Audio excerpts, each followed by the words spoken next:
जबकि जो high boiling compound होते हैं उनका क्या होता है मैम, ये हायर टेम्परेचर के लिए रिक्वायर्ड होते हैं। ओके, नेक्स्ट है compare GC versus XPLC. Again a very important question कि भाई जीसी जो कि हमने अभी थोड़ी देर पहले पढ़ा था और XPLC. Hello everyone, welcome back to pharmacy India plus. कैसे हैं आप सारे लोग? I hope you all are doing well. आप सभी बच्चों की पढ़ाई बहुत अच्छे से चल रही होगी। तो जैसा कि आप सभी को पता है, हमारा instrumental method of analysis 7th same का पूरा खत्म कर दिया है मैंने। उसके सारे यूनिट्स आपको करवा दिए हैं यूट्यूब पर ही, फ्री ऑफ कॉस्ट। आपको सारे लेक्चर दिख जाएंगे। अगर आपने अभी तक नहीं देखा है तो आप देख सकते हो। और अगर आप इस वीडियो को एग्जाम के बिल्कुल पास में देख रहे हो, आपके पास टाइम नहीं है, आपने बाय एनी चांस कोई भी यूनिट मिस कर दिया है, तो ये वीडियो स्पेशली तुम्हारे लिए होने वाली है। अगर आपने यूनिट 1 नहीं पढ़ा है तो मेरा यूनिट 1 का क्वेश्चन बैंक देख लेना बेटा। उस क्वेश्चन बैंक में जितना मैंने कराया हुआ है उसके बाद तुम्हारी पूरी यूनिट कवर अप हो जाएगी, क्योंकि उस पर्टिकुलर यूनिट के जितने इंपॉर्टेंट सवाल बन सकते थे, जो तुम्हारे एग्जाम में आने के चांसेस 100% थे, जो एग्जाम में आएंगे जिसका काफी ज्यादा चांसेस है, वो सब मैंने आपको कराया हुआ है। सिर्फ क्वेश्चन ही नहीं, उन पर्टिकुलर क्वेश्चन के कॉन्सेप्ट के साथ साथ उन पर्टिकुलर क्वेश्चन के आंसर्स क्या होंगे, उन आंसर्स को तुम लिखने कैसे वाले हो, एक एक चीज मैंने आपको बताई हुई है। और दूसरी इंपॉर्टेंट चीज मैंने आपको ये भी बताई है कि आपको अगर एग्जाम में जाकर के लिखना है डायरेक्टली, कैसे लिखोगे, क्या लिखोगे, सब आपको यहाँ पर इसकी पीडीएफ फॉर्म में मिल जाएगा। पीडीएफ कैसे मिलेगी? अगर आपको पीडीएफ चाहिए तो आपको व्हाट्सएप या टेलीग्राम ज्वाइन करना पड़ेगा, वहां पर आपको मिल जाएगी। अगर किसी बच्चे ने यूनिट नंबर 4 नहीं पढ़ी है तो मैं आपके लिए लेकर आ गई हूँ आज यूनिट 4 की पूरी क्वेश्चन बैंक, जहां ऐसे 10 सवाल हम करेंगे जिसके थ्रू पूरी यूनिट तुम्हारी एक लेक्चर में खत्म हो जाएगी। इसको देख लेना, बहुत इंपॉर्टेंट रहने वाली है तुम्हारे लिए। फिर अब हम अगर देखते हैं कि अगर आपने अभी तक pharmacy India mobile app download नहीं करी है तो जल्दी से कर लीजिएगा प्ले स्टोर से, अदरवाइज आप यहाँ पे स्कैन करके भी कर सकते हो। This is going to be very important. उसके अलावा व्हाट्सएप टेलीग्राम अगर अभी तक ज्वाइन नहीं किया है तो कर लेना, यहाँ से स्कैन करके कर सकते हो, या फिर आप डिस्क्रिप्शन बॉक्स में लिंक दिया होगा वहां से भी कर सकते हो, क्योंकि व्हाट्सएप पे एंड टेलीग्राम पर ही इन सभी क्लासेस के पीडीएफ आपको मिलेंगे। ये बट पर्टिकुलर जो क्लास है, ये 4th यूनिट का क्वेश्चन बैंक, इसका पीडीएफ भी आपको व्हाट्सएप या फिर टेलीग्राम पर ही मिलेगा। तो अगर अभी तक बाई चांस आपने ज्वाइन नहीं किया है तो मस्ट ज्वाइन। चलिए फिर स्टार्ट करते हैं अपनी आज की क्वेश्चन बैंक। पहली क्वेश्चन से स्टार्ट करेंगे। पहला क्वेश्चन हमारे पास क्या है ma'am? First question is explain the principle of gas chromatography. भाई ये गैस क्रोमेटोग्राफी होता क्या है मैम? ये जो पर्टिकुलर आपकी गैस क्रोमेटोग्राफी है ना, वो 2 टाइप की होती है। क्या होती है मैम? एक होती है आपकी गैस सॉलिड क्रोमेटोग्राफी, ओके। दूसरी क्या होती है मैम? दूसरी आपके पास होगी गैस लिक्विड क्रोमेटोग्राफी, है ना बेटा। दूसरी हमारे पास क्या हो जाएगी मैम? दूसरी आपके पास, अरे इरेज हो जा भाई, दूसरी हो जाएगी हमारे पास में गैस लिक्विड क्रोमेटोग्राफी। ये 2 टाइप की हमारे पास गैस क्रोमेटोग्राफीज अवेलेबल हैं। गैस सॉलिड क्रोमेटोग्राफी को हम जीएससी बोल सकते हैं, गैस लिक्विड क्रोमेटोग्राफी को हम जीएलसी बोल सकते हैं। दोनों के फेजेस क्या होने चाहिए सब मैं आपको बता चुकी हूँ इससे प्रीवियस क्वेश्चन बैंक में। प्रिंसिपल क्या होता है समझते हैं मैम। गैस क्रोमेटोग्राफी एक हमारे पास सेपरेशन टेक्निक होती है जिसके थ्रू हम क्या एनालाइज करते हैं ma'am? Which is used to analyse volatile compounds in any mixture. Done. इस पर्टिकुलर टेक्निक्स के थ्रू अब it separates the components on the basis of partition. सबसे इंपॉर्टेंट चीज, किस तरीके से कंपाउंड्स को सेपरेट किया जाता है मैम? इस पर्टिकुलर क्रोमेटोग्राफी टेक्निक में कंपाउंड्स को सेपरेशन किया जाता है on the basis of their partition. किस किस के बीच में मैम? बेसिकली मोबाइल फेज के बीच में एंड स्टेशनरी फेज के बीच में। यहाँ मोबाइल फेज कौन सी होगी? बहुत इंपॉर्टेंट क्वेश्चन, वेरी शॉर्ट में बन सकता है। मोबाइल फेज यहाँ पर मैम गैस रहने वाली है एंड स्टेशनरी फेज आपकी यहाँ पर या तो लिक्विड हो सकती है या तो सॉलिड।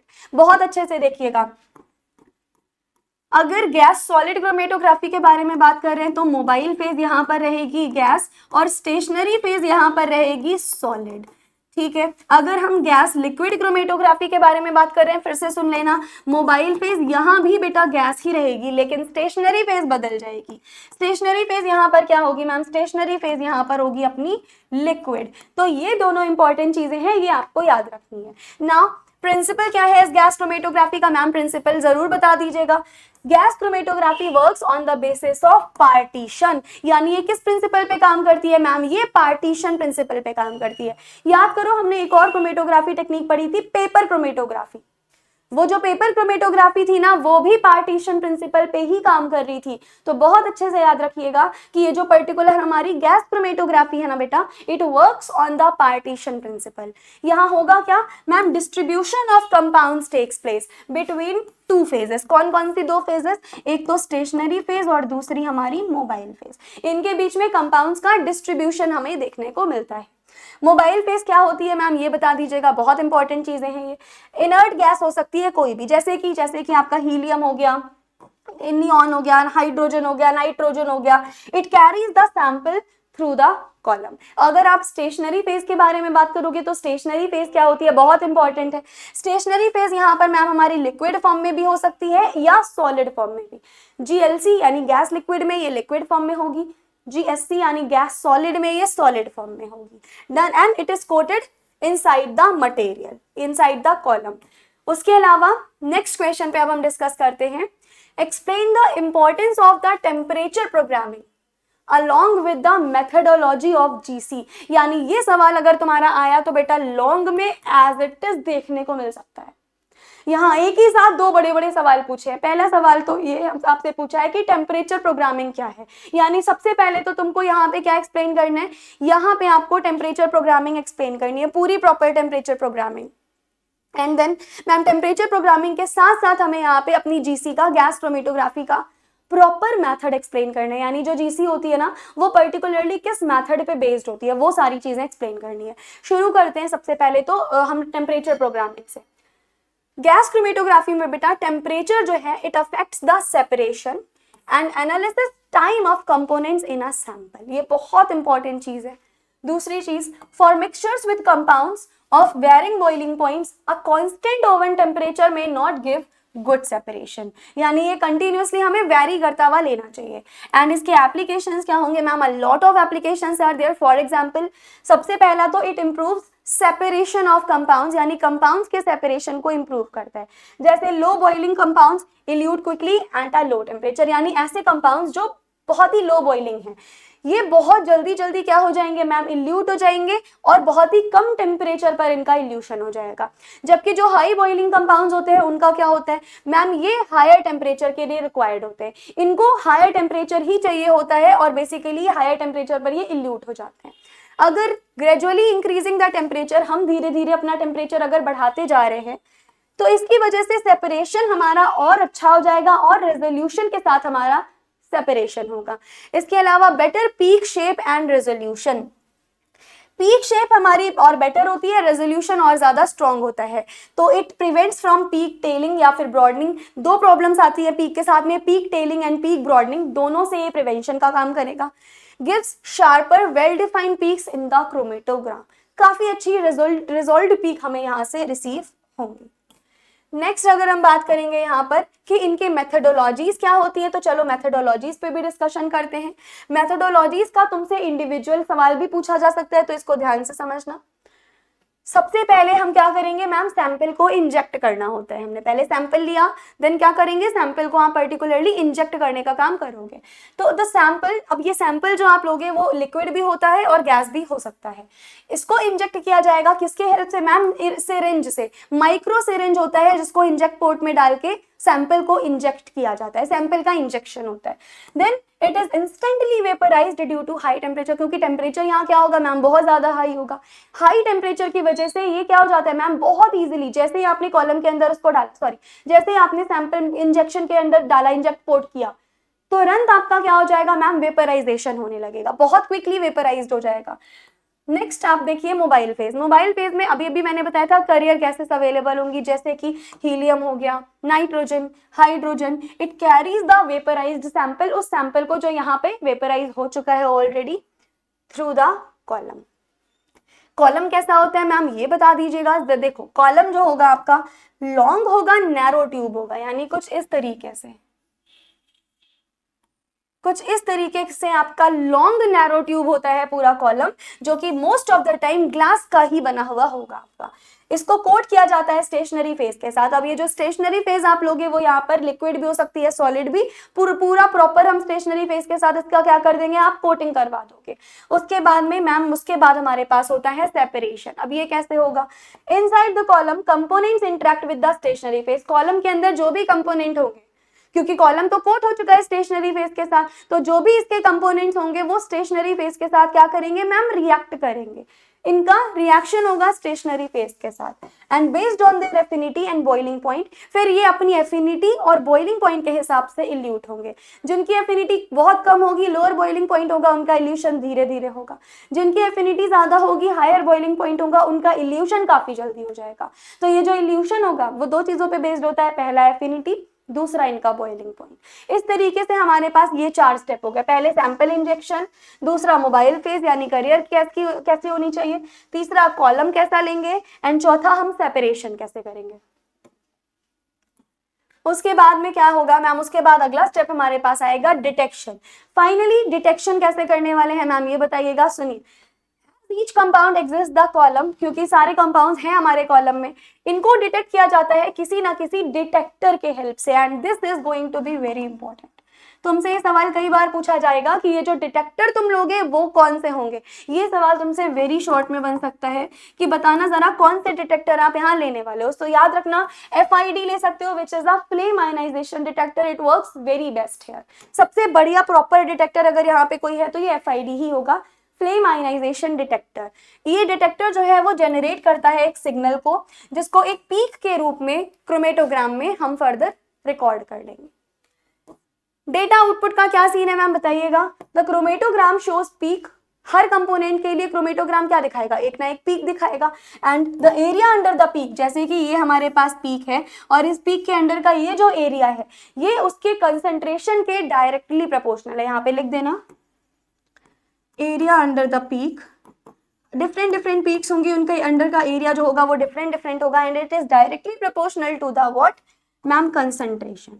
ये उनके कंसंट्रेशन के डायरेक्टली प्रोपोर्शनल होने वाला है। ये इंपॉर्टेंट है बेटा, आपका रिलेशन यहाँ से सवाल कई बार पूछा जाता है। ओके, नेक्स्ट क्वेश्चन पे मूव ऑन करेंगे। What is the importance of column selection in GC? हम ये जो GC पढ़ रहे हैं, हम ये जो गैस क्रोमेटोग्राफी पढ़ रहे हैं, इसमें कॉलम सिलेक्शन का क्या इंपॉर्टेंस है, क्या ऐसा नीड है कि हमें एक बढ़िया प्रॉपर कॉलम सिलेक्ट करना पड़ेगा। What is the importance of column selection, mention the types of columns use, हमें ये भी बताइएगा कि हमें बेसिकली कौन कौन से कॉलम्स यहाँ पर यूज करने होते हैं, what are the types of column we are going to use here. ये सवाल बेटा कई बार आपसे पूछा जा सकता है, लॉन्ग में ही सवाल ये आने के चांसेस ज्यादा है। तो देखो, सबसे पहले तो जब तक आपको कॉलम के बारे में बताया जाएगा इतना सुन लो, जीसी में सबसे इंपॉर्टेंट इंस्ट्रूमेंटेशन जो होगा दैट इज कॉलम। कॉलम नहीं है तो फिर पॉसिबल ही नहीं है पूरी analysis technique. That is why I can say column is the heart of a GC system. पूरे जीसी सिस्टम का जो सबसे मेन चीज होती है, जो सबसे मेन इंस्ट्रूमेंटेशन होता है, वो होता है आपका कॉलम।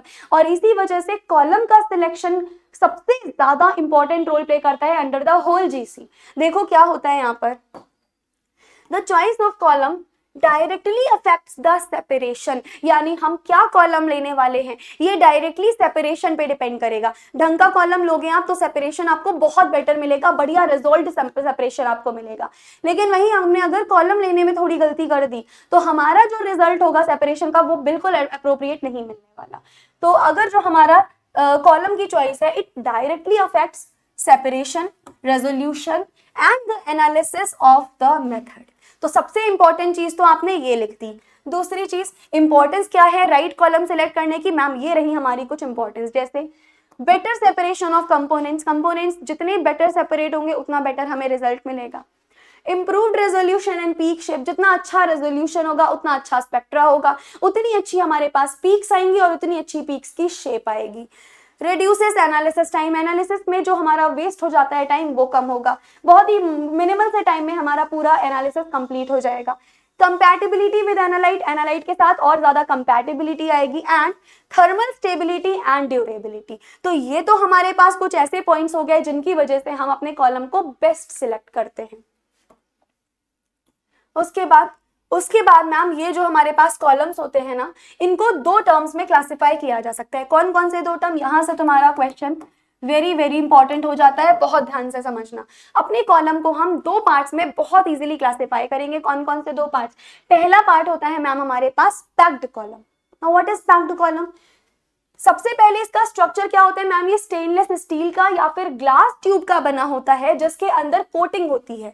किसकी कोटिंग होगी मैम? लिक्विड स्टेशनरी फेज की इसके अंदर कोटिंग पाई जाती है।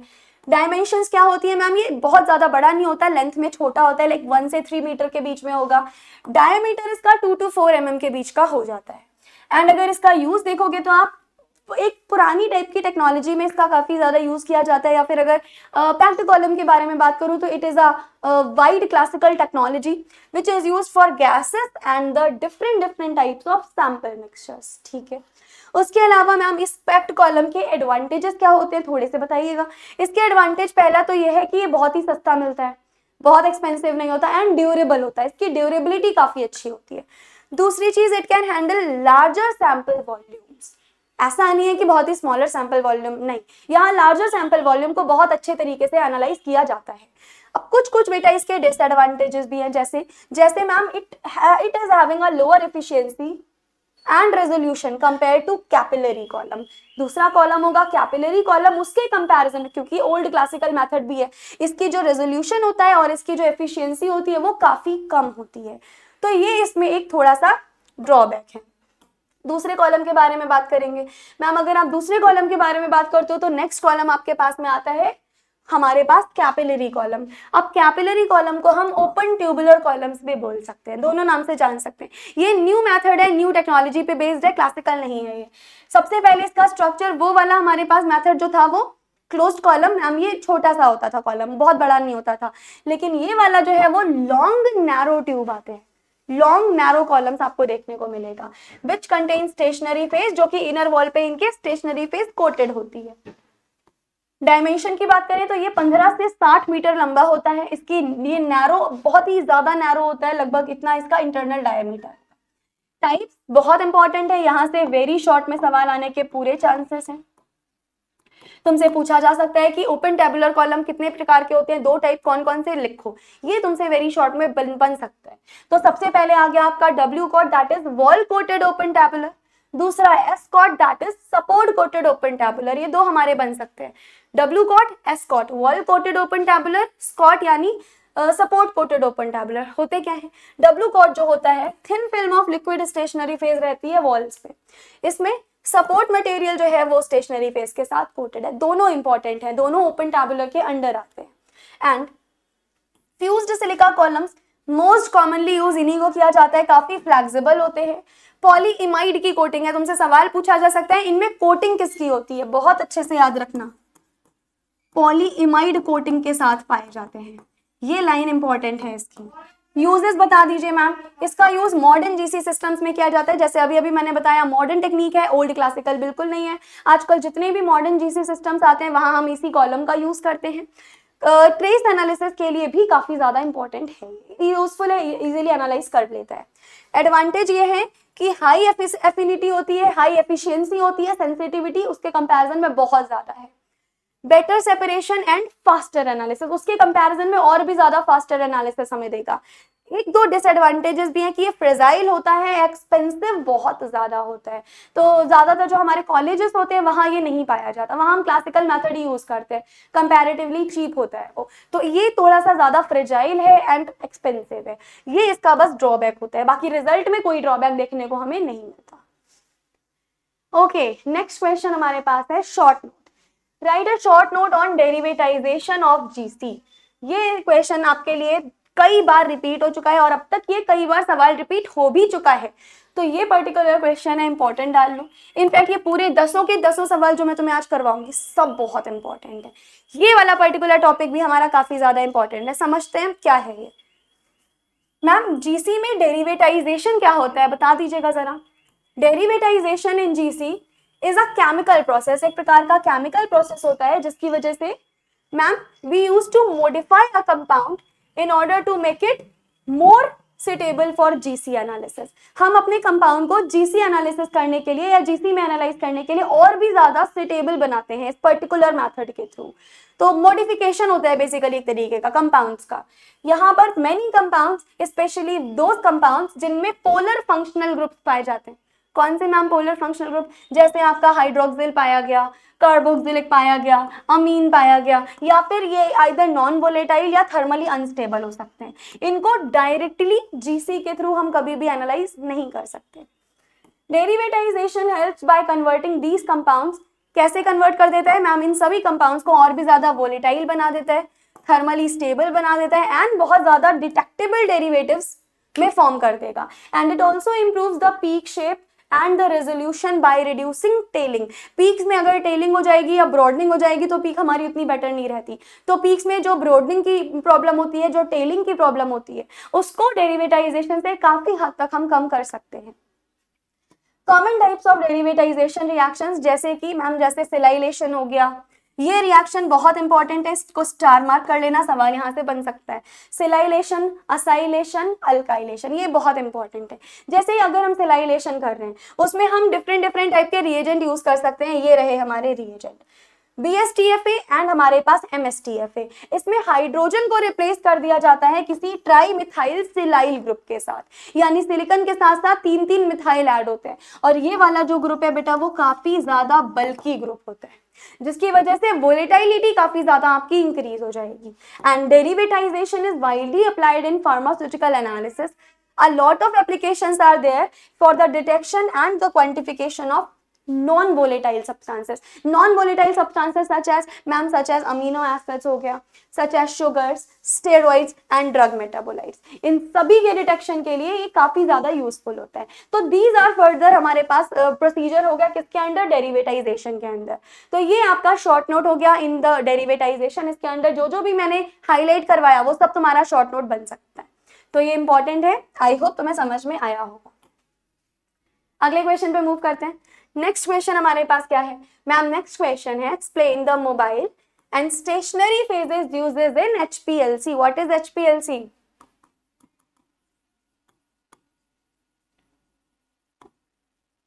Ma'am this is high performance liquid chromatography. ठीक है, हाई परफॉर्मेंस लिक्विड क्रोमेटोग्राफी, इसी को हम क्या बोलेंगे मैम? इसी को आप HPLC बोलोगे। सबसे पहली और सबसे जरूरी बात की ये जो HPLC होती है ये बिल्कुल मैनुअली नहीं होती है, ये हमारी कंप्लीटली ऑटोमेटेड टेक्निक है। जैसे कि हमने TLC पढ़ा था, मैनुअल टेक्निक थी। हमने पेपर क्रोमेटोग्राफी पढ़ा, मैनुअल टेक्निक थी। हमने कॉलम पढ़ा, मैनुअल टेक्निक थी। ये वाली जो पर्टिकुलर टेक्निक होती है आपकी HPLC कंप्लीटली ऑटोमेटेड टेक्निक होती है।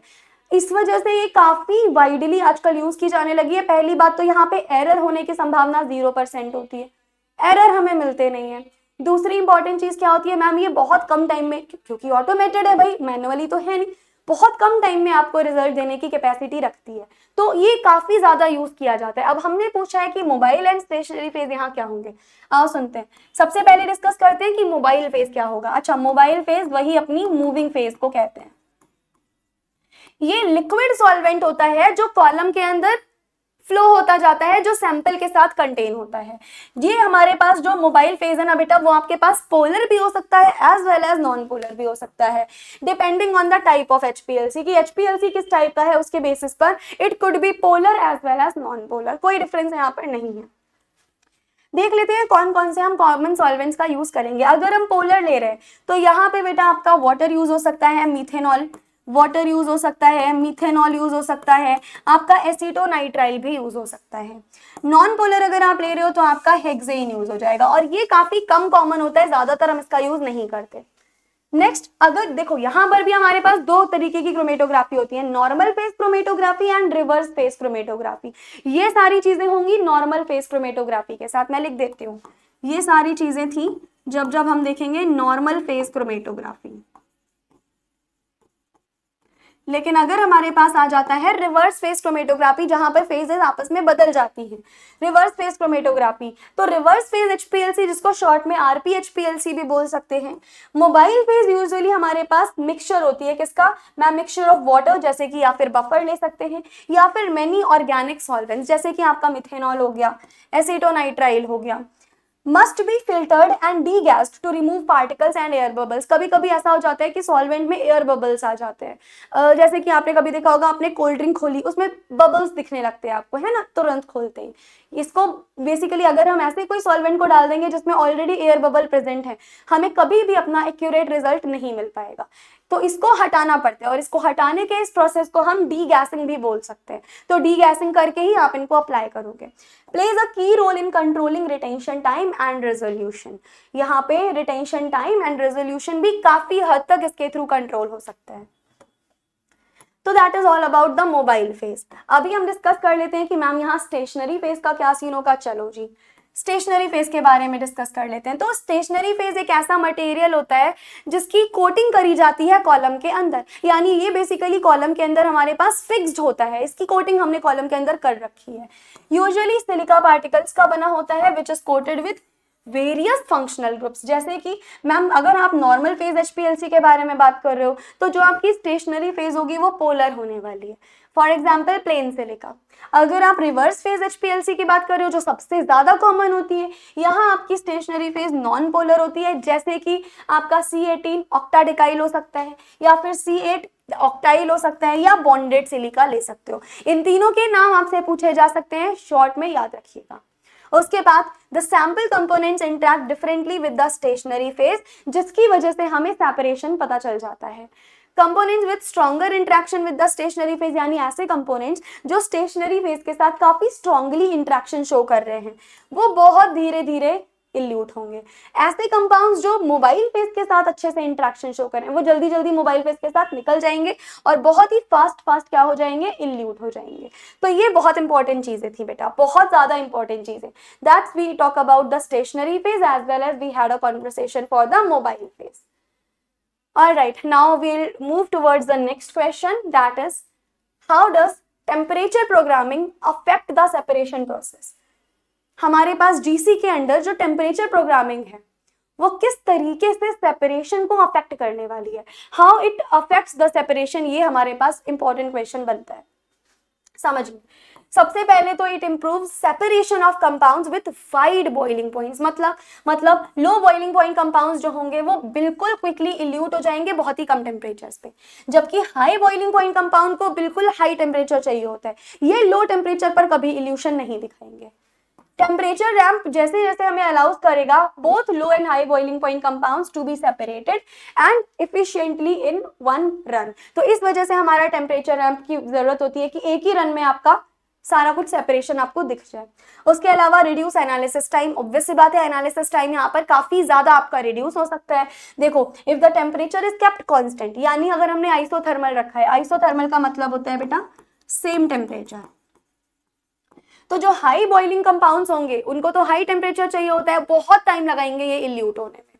जबकि टेम्परेचर प्रोग्रामिंग की वजह से क्या हो जाएगा मैम, टेम्परेचर प्रोग्रामिंग की वजह से इनका इल्यूशन का टाइम बहुत कम हो जाएगा, तुरंत इल्यूट हो जाएंगे ये, और जिसकी वजह से टोटल एनालिसिस टाइम हमारा बहुत ही कम हो जाएगा। उसके बाद enhances peak shape and resolution. Peak shape अपने आप ही इनहेंस होगा तो रेजोल्यूशन तो बढ़ना है ही। देखो, gradual heating improves peak sharpness. अगर हम धीरे धीरे ग्रेजुअल हीटिंग देते जाएंगे तो इससे होगा ये कि आपकी जो पीक है उसकी शार्पनेस इंक्रीज हो जाएगी, शार्पनेस इनहेंस हो जाएगी।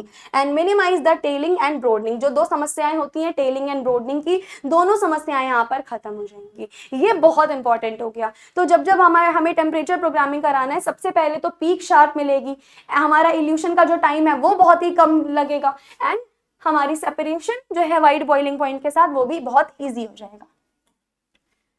ओके, नेक्स्ट क्वेश्चन पे मूव ऑन करेंगे। अगला क्वेश्चन है, discuss the advantages and limitations of HPLC, one of the most important questions। ये सवाल तुम्हें कई बार देखने को अपने एग्जाम में मिल सकता है कि हमारे पास एडवांटेजेस बता दीजिए आप क्या होंगे एंड लिमिटेशंस भी बता दीजिए क्या होंगे HPLC के। चल, तो यहाँ पे कुछ एडवांटेजेस लिखे हैं, यहाँ कुछ लिमिटेशंस। समझते हैं। एडवांटेज ये है कि सबसे ज्यादा ये हाई रेजोल्यूशन एंड सेंसिटिविटी दिखाता है। रेजोल्यूशन टेंडेंसी काफी अच्छी होती है, सेंसिटिव बहुत ज्यादा होती है। उसके अलावा fast and efficient separation, time तो बिल्कुल लेता ही नहीं क्योंकि मैंने आपको बताया मैनुअल नहीं है, ये कंप्लीटली ऑटोमेटेड टेक्निक है, बहुत ही फास्ट हो जाती है और हमारा सेपरेशन भी काफी ज्यादा एफिशिएंसी के साथ शो करने वाली है। Next, it can analyse both polar and non polar compounds. ये जो पर्टिकुलर टेक्निक है वो आपकी polar compounds, non polar compounds दोनों को ही एनालाइज कर सकती है। It is suitable for thermally unstable compound. अगर हमारा कोई थर्मली अनस्टेबल कंपाउंड है उसके लिए भी ये सुटेबल है। एक्यूरेट होती है qualitative as well as quantitative. अभी तक मैंने आपको जितनी बताई हैं वो कुछ क्वालिटेटिव के लिए थी, कुछ क्वांटिटेटिव के लिए, but this particular technique is very efficient for the qualitative as well as quantitative analysis. It is compatible with a wide range of detectors. यहाँ पर हम डिफरेंट डिटेक्टर्स यूज करेंगे। रिप्रोड्यूसिबल रिजल्ट्स हमें मिलेंगे and it can be automated. सीधी सी बात है, बिल्कुल मैनुअल ना होके ऑटोमेटेड होता है, एरर नहीं मिलते। कुछ लिमिटेशंस भी है मैम। लिमिटेशन क्या है आओ डिस्कस करते हैं। High cost of equipment. Ma'am सबसे पहली चीज आपने जब बोला कि ये प्योरली ऑटोमेटेड है, मशीन है, गड़बड़ हो सकती है, तो इसको बहुत ज्यादा मेंटेनेंस की जरूरत होती है और बहुत एक्सपेंसिव होती है। ये स्किल्ड ऑपरेटर्स चाहिए होते हैं हमें। Limited to compound suitable in liquid phase, ये बहुत इंपॉर्टेंट है। ये केवल और केवल उन्हीं कंपाउंड्स तक लिमिटेड है which are soluble in the liquid phase. ये इसका सबसे बड़ा ड्रॉबैक है। मोबाइल फेज सॉल्वेंट्स जो है वो काफी ज्यादा टॉक्सिक और एक्सपेंसिव हो सकते हैं। सैंपल प्रिपरेशन जो है वो थोड़ा टाइम कंज्यूमिंग हो सकता है क्योंकि यहाँ तो पूरा ऑटोमेटेड है, टाइम टेकन होता है थोड़ा सा। कॉलम्स जो है वो बहुत एक्सपेंसिव होते हैं जिनकी लिमिटेड लाइफ होती है, मतलब एक पर्टिकुलर टाइम के बाद तुमको दूसरे परचेज करने पड़ेंगे which is very expensive and not ideal for gas phase और हाईली वोलेटाइल कंपाउंड। अगर कोई ऐसा कंपाउंड ले रहे हो वो बहुत ज्यादा वोलेटाइल है या गैस फेज में है, उसके लिए ये वाली पर्टिकुलर टेक्निक बिल्कुल भी वैलिड नहीं होती। And waste disposal of solvent is required. तो ये कुछ लिमिटेशंस थे और ये हमारे पास कुछ एप्लीकेशंस थे एचपीएलसी के। एग्जाम में आने के चांसेस बहुत है, इनको ध्यान से पढ़ लीजिएगा।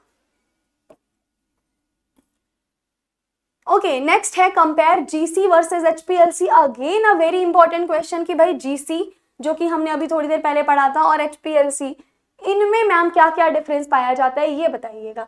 चलिए बहुत सारी चीजें देखेंगे। सबसे पहले हम देखेंगे अपनी जीसी में कि जीसी किस तरीके से होती है, जीसी में क्या पाया जाता है, एंड देन एचपीएलसी में, दोनों में देखते हैं। सबसे पहले अगर हम देखेंगे कि मोबाइल फेज कैसी होगी, मैम गैस क्रोमेटोग्राफी में आपने बताया था इसमें हम इनर्ट गैसेस लेते हैं, जैसे कि हीलियम ले सकते हैं, नाइट्रोजन ले सकते हैं, बिल्कुल सही बात है। और इनर्ट गैसेस क्यों लेंगे मैम, ये इनर्ट गैसेस जो होती है ना वो एक प्रकार से अनरिएक्टिव गैसेस होती हैं जो ज्यादा किसी भी से रिएक्ट नहीं कर सकती। जबकि अगर हम एचपीएलसी के बारे में बात करेंगे ये लिक्विड सॉल्वेंट्स ले सकते हैं, जैसे कि मैम जैसे वाटर हो गया, मिथेनॉल हो गया, एसीटोनाइट्राइल हो गया।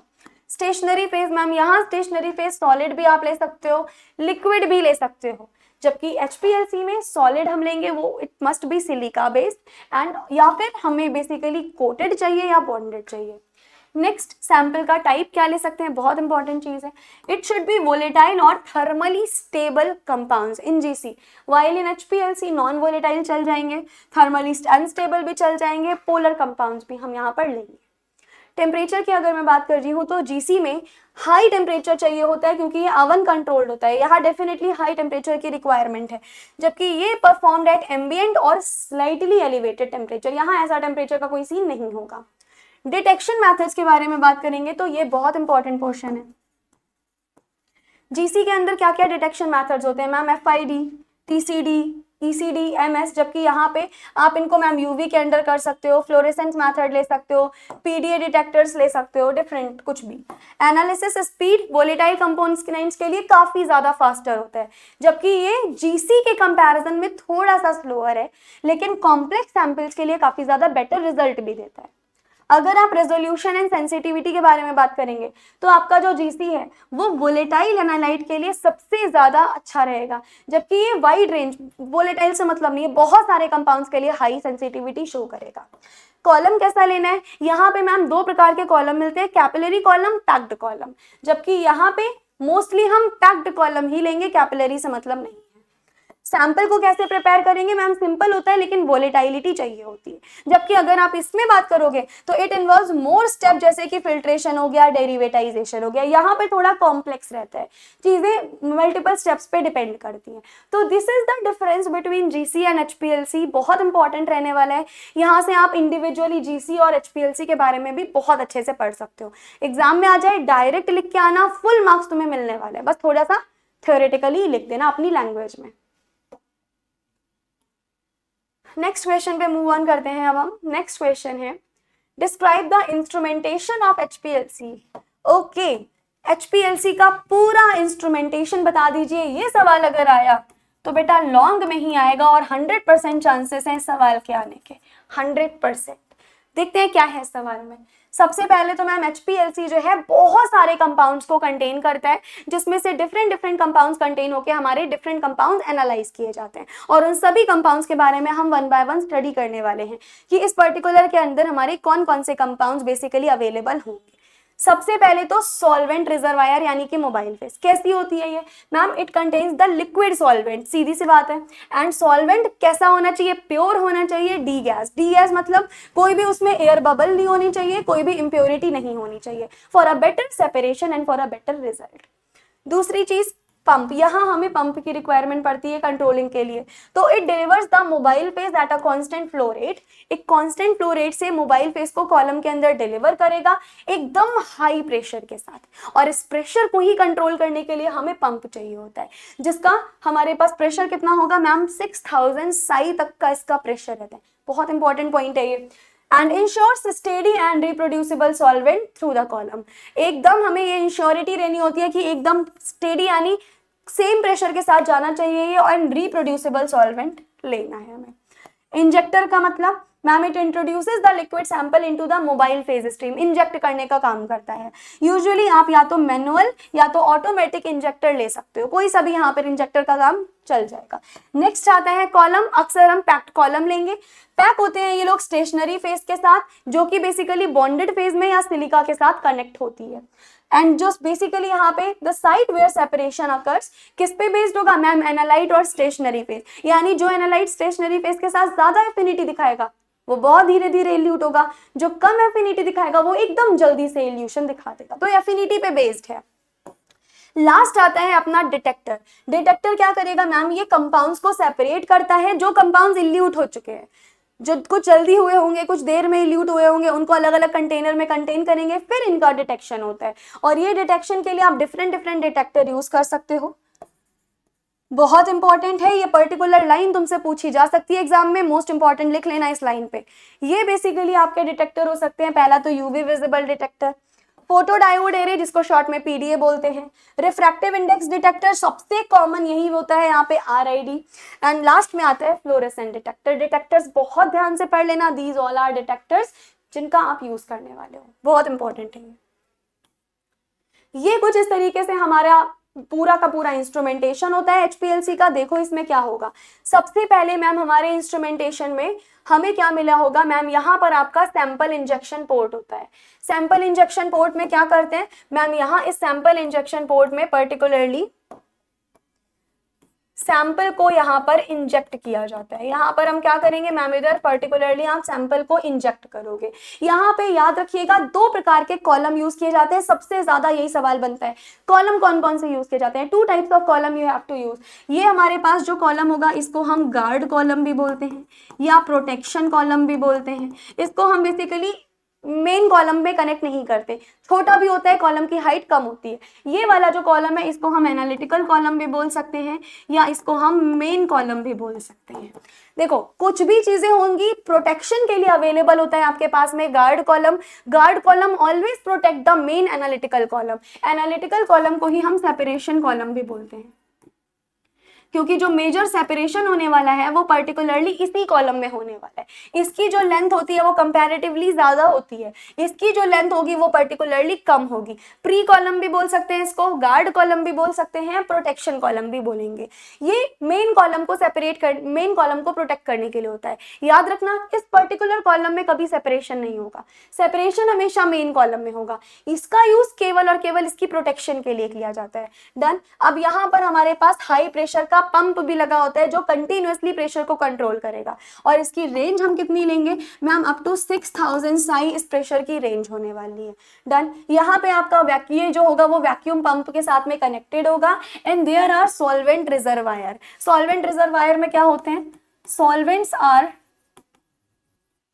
स्टोर्ड।